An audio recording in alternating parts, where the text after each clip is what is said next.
ಶ್ರೀಮತೆ ರಾಮಾನುಜಾಯ ನಮಃ. ವಿನಾ ವೆಂಕಟೇಶಂ ನನಾಥೋ ನನಾಥ ಸದಾ ವೆಂಕಟೇಶಂ ಸ್ಮರಾಮಿ ಸ್ಮರಾಮಿ. ಹರೇ ವೆಂಕಟೇಶ ಪ್ರಸೀದ ಪ್ರಸೀದ ಪ್ರಿಯಂ ವೆಂಕಟೇಶ ಪ್ರಯಚ್ಛ ಪ್ರಯಚ್ಛ. ತಸ್ಮೈ ರಾಮಾನುಜಾರ್ಯಾಯ ನಮಃ ಪರಮಯೋಗಿನೇ.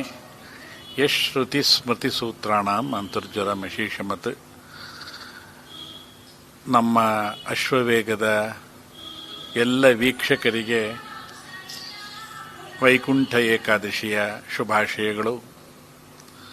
ಎಲ್ಲರಿಗೂ ಭಗವಂತನ ಪರಿಪೂರ್ಣ ಅನುಗ್ರಹ ಇದ್ದು ಅವರು ನೆಮ್ಮದಿಯಾಗಿ ಸಂತೋಷವಾಗಿರಲಿ ಅಂತ ನಾವು ಆ ಸಪ್ತಗಿರಿನಾಥನಾದಂತಹ ಶ್ರೀನಿವಾಸನಲ್ಲಿ ಪ್ರಾರ್ಥನೆ ಮಾಡ್ತಾ ಇದ್ದೀವಿ. ವೈಕುಂಠ ಏಕಾದಶಿ ಅಂದರೆ ಎಲ್ಲ ಕಡೆ ಸಂಭ್ರಮ, ಎಲ್ಲ ಭಕ್ತರೆಲ್ಲರಿಗೂ ಸಂಭ್ರಮ. ಎಲ್ಲ ದೇವಸ್ಥಾನಗಳು ಮಠಗಳು ಎಲ್ಲ ಕಡೆ ಬೆಳಗ್ಗೆಯಿಂದನೇ ವೈಕುಂಠ ದ್ವಾರವನ್ನು ಪ್ರವೇಶ ಮಾಡಿ ಭಕ್ತರೆಲ್ಲ ಭಗವಂತನನ್ನು ದರ್ಶನ ಮಾಡ್ತಾರೆ. ನಾವು ಈ ಒಂದು ಅವಕಾಶದಲ್ಲಿ ಭಗವಂತನ ನಾಮಸ್ಮರಣೆ ಮಾಡಬೇಕು. ಯಾಕೆಂದರೆ ಈ ಶರೀರ ನಮಗೆ ಭಗವಂತ ಕೊಟ್ಟಿದ್ದು. ಅವನ ಅನುಗ್ರಹದಿಂದ ಅವನ ಕೃಪೆಯಿಂದ ನಮಗೆ ಈ ಶರೀರ ಸಿಕ್ಕಿದೆ. ಅವನಿಗೆ ಅದಕ್ಕೆ ಪ್ರತಿಯಾಗಿ ಕೃತಜ್ಞತೆಯನ್ನು ಅರ್ಪಿಸಬೇಕು. ಆ ಕೃತಜ್ಞತೆ ಬೇರೆ ಏನೂ ಇಲ್ಲ.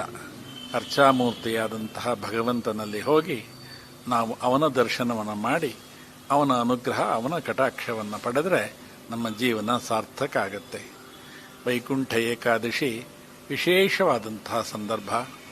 ಭಗವಂತ ನಮ್ಮೆಲ್ಲರನ್ನ ಅವನು ಇರುವ ಕಡೆ ನಿತ್ಯ ಧಾಮಕ್ಕೆ ನಮ್ಮನ್ನು ಕರೆಸ್ಕೊಳ್ತಾನೆ. ಕರೆಸ್ಕೊಳ್ಳುವಾಗ ಅವನು ನಮ್ಮನ್ನು ಸ್ವಾಗತ ಮಾಡ್ತಾನೆ. ಈ ಚೇತನ ಮತ್ತೆ ನನ್ನಲ್ಲಿಗೆ ಬಂತು ಅಂತ. ಇವತ್ತು ನಮ್ಮಾಳ್ವಾರವರು ಆ ಮೋಕ್ಷವನ್ನು ಪ್ರವೇಶ ಮಾಡಿದಂತಹ ದಿನ. ನಮ್ಮಾಳ್ವಾರವರು ಶ್ರೀ ವೈಕುಂಠಕ್ಕೆ ಹೋದಾಗ ಸ್ವತಃ ಭಗವಂತನೇ ಬಂದು ಅವರನ್ನು ಸ್ವಾಗತಿಸಿ ಅವರನ್ನು ತನ್ನಲ್ಲಿ ಸೇರಿಸ್ಕೊಳ್ತಾನೆ. ಅಂತಹ ವೈಕುಂಠ ಏಕಾದಶಿಯ ಶುಭ ಪರ್ವ ಇದು, ಪರ್ವಕಾಲ. ಅದರಲ್ಲಿ ನಮ್ಮೆಲ್ಲರಿಗೂ ಭಗವಂತನ ನಿರ್ಹೇತುಕ ಕೃಪೆ ಇರಲಿ ಅಂತ ಈ ಒಂದು ದಿವಸ ಬೆಳಗ್ಗೆಯಿಂದ ರಾತ್ರಿಯವರೆಗೆ ನಿರಂತರವಾಗಿ ಭಗವಂತನ ನಾಮಸ್ಮರಣೆ ಮಾಡಬೇಕು ಅಂತ ಹೇಳಿ ನಮ್ಮ ಶ್ರೀಮಠದಲ್ಲಿ ಬೆಳಗ್ಗೆ 5:30 ಪ್ರಾರಂಭವಾಯಿತು. ಈಗ 9 ಗಂಟೆಯಿಂದ ರಾತ್ರಿ 10 ಗಂಟೆ ತನಕ ನಿರಂತರವಾಗಿ ಸಂಗೀತ ಸೇವೆಯಿಂದ ಆ ಶ್ರೀನಿವಾಸನನ್ನು ನಾವೆಲ್ಲ ಪ್ರಾರ್ಥನೆ ಮಾಡ್ತೀವಿ. ಅಶ್ವವೇಗ ತನ್ನ ದಾಪುಗಾಲನ್ನು ಹಾಕ್ತಾ ಇದೆ. ಅದು ಹೀಗೆ ಯಶಸ್ವಿಯಾಗಿ ಮುಂದೆ ನಡೀಲಿ. ಎಲ್ಲರಿಗೂ ಒಳ್ಳೆಯ ಸುದ್ದಿಯನ್ನು, ಒಳ್ಳೆಯ ಸಂಗೀತವನ್ನು, ಒಳ್ಳೆಯ ವಿಚಾರವನ್ನು ಕೊಡುವಂತಾಗಲಿ ಅಂತ ನಾನು ಈ ಸಂದರ್ಭದಲ್ಲಿ ಆ ಸಪ್ತಗಿರಿನಾಥನಾದಂತಹ ಶ್ರೀನಿವಾಸನನ್ನು ಪ್ರಾರ್ಥನೆ ಮಾಡ್ತಾ ಇದ್ದೀನಿ.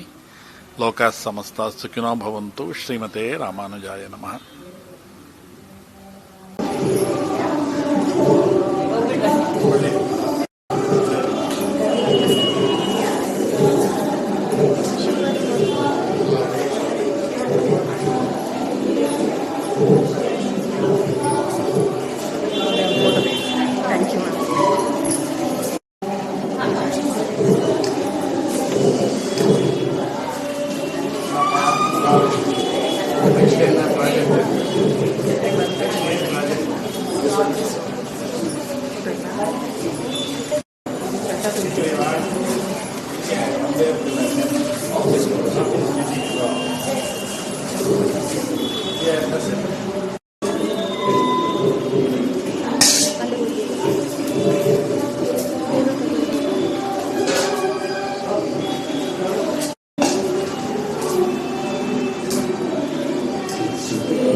ಇನ್ನು